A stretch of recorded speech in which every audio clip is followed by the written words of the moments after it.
പ്രിയപ്പെട്ട സുഹൃത്ത് നമസ്കാരം. ഇന്ന് ജൂൺ 24 ലേറ്റസ്റ്റ് കറണ്ട് അഫേഴ്സുമായി ജെഡിസ് കറണ്ട് അഫേഴ്സ്. ഏറ്റവും ലേറ്റസ്റ്റ് ആയിട്ടുള്ള കറണ്ട് അഫേഴ്സ് ആണ് ഈ ചാനൽ ഓരോ ദിവസവും നൽകാൻ ശ്രമിക്കുന്നത്.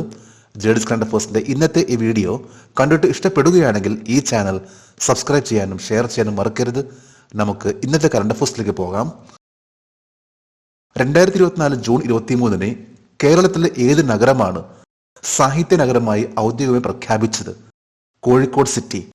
കോഴിക്കോട് സിറ്റിയെയാണ് ഈ കഴിഞ്ഞ ജൂൺ 23, അതായത് ഇന്നലെ ഔദ്യോഗികമായിട്ട് പ്രഖ്യാപിച്ചത്, ഒഫീഷ്യലി അനൗൺസ് ചെയ്തിട്ടുള്ളത് സിറ്റി ഓഫ് ലിറ്ററേച്ചർ ആയിട്ട്, അതായത് സാഹിത്യ നഗരമായിട്ട്. യുനെസ്കോ ആണ് സിറ്റി ഓഫ് ലിറ്ററേച്ചർ എന്ന ഈ ഒരു സ്റ്റാറ്റസ് നൽകിയിട്ടുള്ളത്. ഇതിനു മുമ്പും കറണ്ട് അഫേഴ്സിൽ വന്നിട്ടുള്ള ഒന്നാണ്, അതായത് കോഴിക്കോട് സിറ്റിയെ സിറ്റി ഓഫ് ലിറ്ററേച്ചർ ആയി പ്രഖ്യാപിച്ച കാര്യം.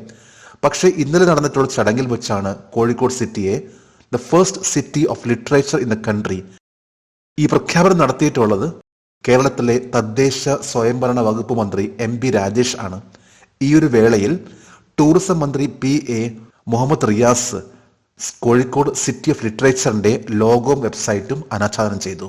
ഇപ്പൊ കേരളത്തിലെ തദ്ദേശ സ്വയംഭരണ വകുപ്പ് മന്ത്രിയാണ് MP രാജേഷ്, അതുപോലെ തന്നെ ടൂറിസം മന്ത്രിയാണ് PA മുഹമ്മദ് റിയാസ്.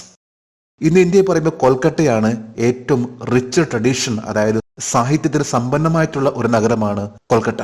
കാരണം രവീന്ദ്രനാഥ് ടാഗോർ, അതുപോലെ തന്നെ നാഷണൽ ലൈബ്രറി എന്നിവയെല്ലാം ഉള്ള കൊൽക്കത്ത സിറ്റിയെ മറികടന്നുകൊണ്ടാണ് കോഴിക്കോട് സിറ്റി ഈ ഒരു സ്ഥാനം നേടിയിട്ടുള്ളത്.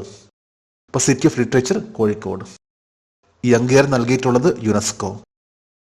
43ാമത് ലോക മെഡിക്കൽ ആൻഡ് ഹെൽത്ത് ഗെയിംസിൽ ആംഡ് ഫോഴ്സ് മെഡിക്കൽ സർവീസ് ഓഫീസർമാർ എത്ര മെഡലുകൾ നേടി? 32 മെഡലുകൾ. ഇപ്പൊ 43ാമത് world medical and health games, ഇന്ന് നമ്മൾ കേൾക്കാറുണ്ട് ഒളിമ്പിക്സ്, അതുപോലെ തന്നെ ഏഷ്യൻ ഗെയിംസ്, കോമൺവെൽത്ത് ഗെയിംസ്. അതുപോലെ തന്നെ ലോകത്തിലെ ഏറ്റവും പവർഫുൾ ആയിട്ടുള്ള ഒരു ഗെയിംസ് ആണ് world medical and health games. ഇത് ഹെൽത്തുമായി ബന്ധപ്പെട്ട വ്യക്തികൾ പങ്കെടുക്കുന്ന ഒരു ഗെയിംസ് ആണ് world medical and health games. 43ാമത്തെ വേൾഡ് മെഡിക്കൽ ആൻഡ് ഹെൽത്ത് ഗെയിംസിൽ ഇന്ത്യൻ ആംഡ് ഫോഴ്സ് മെഡിക്കൽ സർവീസിലെ ഓഫീസേഴ്സ് പങ്കെടുക്കുകയും 32 മെഡൽസ് ആണ് നേടിയിട്ടുള്ളത്.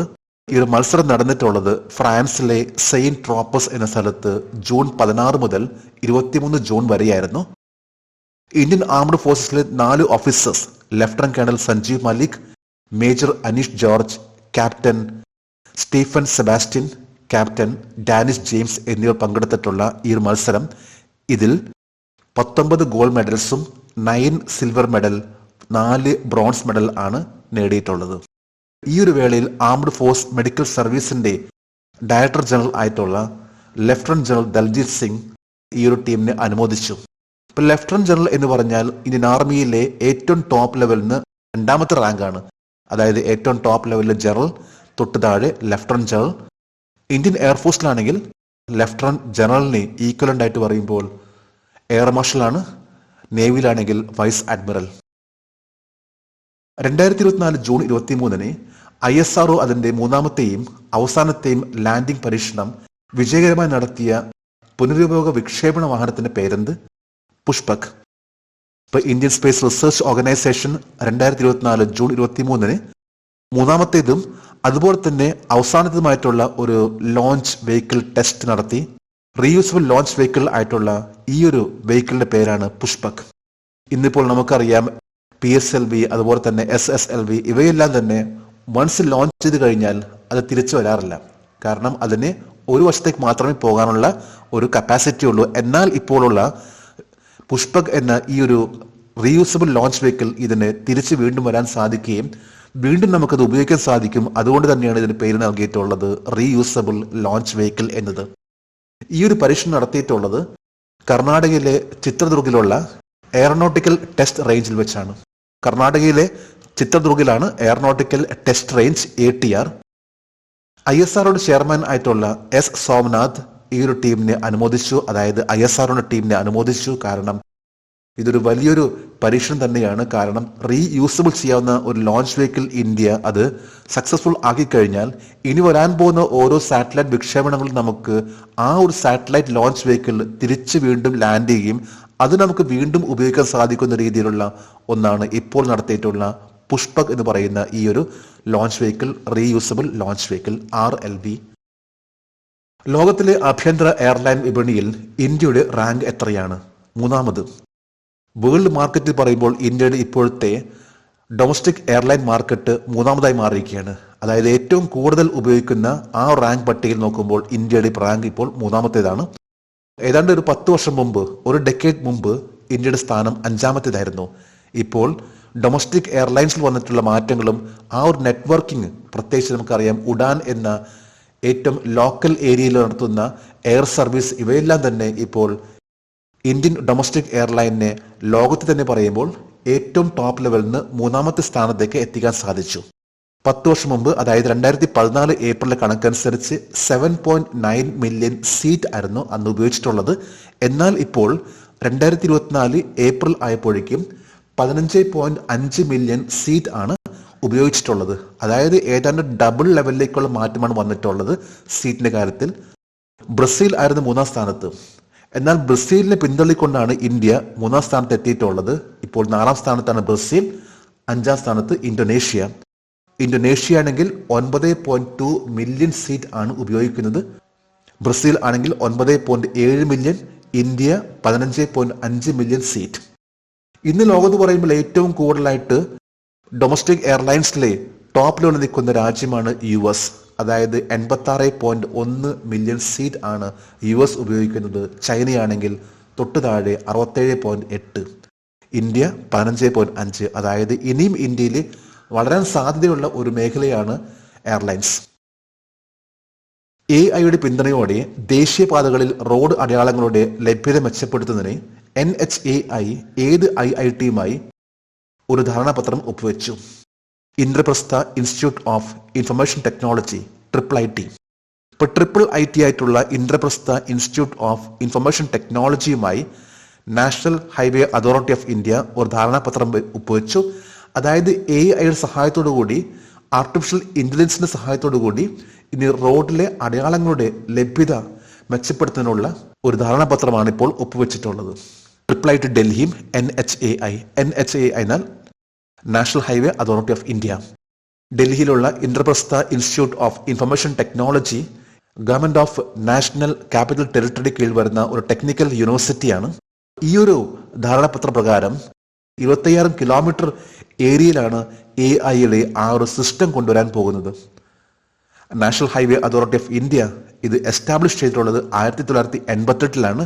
ഇന്നിപ്പോൾ NHAI IIIT ഡൽഹിയുമായിട്ടാണ് AI എന്ന മേഖലയിലേക്ക് കൂടുതൽ സ്റ്റെപ്പ് വെച്ചുകൊണ്ടിരിക്കുന്നത്. Ministry of road transport and ഹൈവേയുടെ കീഴിൽ വരുന്ന ഒന്നാണ് NHAI. ഈ ചിത്രത്തിൽ കാണുന്ന ലോഗോ അത് നാഷണൽ ഹൈവേ അതോറിറ്റി ഓഫ് ഇന്ത്യയുടെ ലോഗോവും, അതുപോലെ തന്നെ IIIT ഡൽഹി ഇതിന്റെ ലോഗോ ആണ് IID എന്ന ലെവൽ കാണുന്ന ഈ ലോഗോ. 2024 ജൂൺ 23 തുടർച്ചയായി 3-ാം വർഷവും സ്പാനിഷ് ഫോർമുല 1 ഗ്രാൻഡ് പ്രിക്സ് നേടിയത് ആരാണ്? മാക്സ് വെസ്റ്റാപ്പൻ കഴിഞ്ഞ 3 വർഷമായിട്ട് ലോക ചാമ്പ്യനാണ്. അതായത് ഓരോ വർഷം അദ്ദേഹത്തിന്റെ പെർഫോമൻസ് കൂടി വരികയാണ്. ഇന്നിപ്പോൾ ലേറ്റസ്റ്റ് ആയിട്ട് പറയുമ്പോൾ സ്പാനിഷ് ഫോർമുല 1 ഗ്രാൻഡ് പ്രിക്സിൽ അദ്ദേഹം 3-ാമത്തെ വർഷമാണ് കിരീടം കരസ്ഥമാക്കിയിട്ടുള്ളത്. റെഡ് ബുളിന്റെ ഫോർമുല 1 ഡ്രൈവർ ആണ് മാക്സ് വെസ്റ്റാപ്പൻ. സ്പാനിഷ് ഫോർമുല 1 വിജയിച്ചു.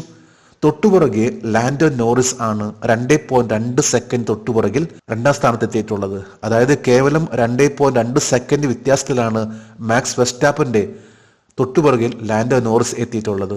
3-ാം സ്ഥാനത്ത് ലൂയിസ് ഹാമിൽട്ടൺ.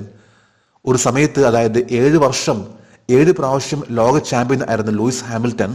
എന്നാൽ ഇപ്പോൾ കഴിഞ്ഞ 3 വർഷമായിട്ട് ഇപ്പോൾ ആ ഒരു മേഖലയിൽ ഏറ്റവും കൂടുതൽ പെർഫോം ചെയ്തുകൊണ്ടിരിക്കുന്ന വ്യക്തിയാണ് മാക്സ് വെസ്റ്റാപ്പൻ. ഇപ്പൊ ലൂയിസ് ഹാമിൽട്ടൺ ആണ് ഏറെ നാൾക്ക് ശേഷം ഇപ്പോൾ പോഡിയത്തിലേക്ക് എത്തിയിട്ടുള്ളത് 3-ാം സ്ഥാനത്ത്. സ്പാനിഷിലെ സർക്യൂട്ട് ഡി ബാഴ്സലോണ കാറ്റാലൂനിയ എന്ന സർക്യൂട്ടിലാണ് ഈ ഒരു മത്സരം നടന്നിട്ടുള്ളത്. സ്പാനിഷ് 2013-ലാണ് സ്പാനിഷ് ഗ്രാൻഡ് പ്രിക്സ് ആരംഭിച്ചിട്ടുള്ളത്. അതായത് ഏതാണ്ട് ഒരു 11 വർഷം പഴക്കമുള്ള ഒരു ഫോർമുല 1 റേസ് ആണ് സ്പാനിഷ് ഗ്രാൻഡ് പ്രിക്സ്. ഈ കഴിഞ്ഞ ദിവസത്തെ കറണ്ട് അഫയേഴ്സിലെ ഒരു ചോദ്യമായിരുന്നു, ആദ്യത്തെ GST കൗൺസിൽ യോഗം നടന്നത് ഏത് വർഷമാണ്? ഇതിന്റെ ഉത്തരം 2016. 2016-ലാണ് ആദ്യത്തെ GST കൗൺസിൽ മീറ്റിംഗ് നടന്നിട്ടുള്ളത്. എന്നാൽ GST ഇന്ത്യയിൽ പ്രാബല്യത്തിൽ വന്നിട്ടുള്ളത് 2017-ലാണ്. ഇന്നിപ്പോൾ 53-ാമത്തെ GST കൗൺസിൽ ആണ് ഈ കഴിഞ്ഞ ദിവസം ന്യൂഡൽഹിയിൽ നടന്നിട്ടുള്ളത്. ജേഡിസ് കറണ്ട് അഫയേഴ്സിന്റെ ഇന്നലത്തെ ഈ ചോദ്യത്തിന് മറുപടി നൽകിയിട്ടുള്ള ഓരോരുത്തർക്കും ജേഡിസ് കറണ്ട് അഫയേഴ്സിന്റെ ആശംസകൾ. നമുക്ക് ഇന്നത്തെ കറണ്ട് അഫയേഴ്സ് ഒന്നുകൂടി റിവൈസ് ചെയ്യാം. 2024 ജൂൺ 23 കേരളത്തിലെ ഏത് നഗരമാണ് സാഹിത്യ നഗരമായി ഔദ്യോഗികമായി പ്രഖ്യാപിച്ചത്? കോഴിക്കോട് സിറ്റി. 43ാമത് ലോക മെഡിക്കൽ ആൻഡ് ഹെൽത്ത് ഗെയിംസിൽ ആംഡ് ഫോഴ്സ് മെഡിക്കൽ സർവീസ് ഓഫീസർമാർക്ക് എത്ര മെഡലുകൾ നേടി? 32 മെഡലുകൾ. 2024 ജൂൺ 23 ISRO അതിന്റെ മൂന്നാമത്തെയും അവസാനത്തെയും ലാൻഡിംഗ് പരീക്ഷണം വിജയകരമായി നടത്തിയ പുനരുപയോഗ വിക്ഷേപണ വാഹനത്തിന്റെ പേരെന്താണ്? പുഷ്പക്. ലോകത്തിലെ ആഭ്യന്തര എയർലൈൻ വിപണിയിൽ ഇന്ത്യയുടെ റാങ്ക് എത്രയാണ്? 3ാമത്. AI പിന്തുണയോടെ ദേശീയപാതകളിൽ റോഡ് അടയാളങ്ങളുടെ ലഭ്യത മെച്ചപ്പെടുത്തുന്നതിന് NHAI ഏത് IIITയുമായി ഒരു ധാരണാപത്രം ഒപ്പുവെച്ചു?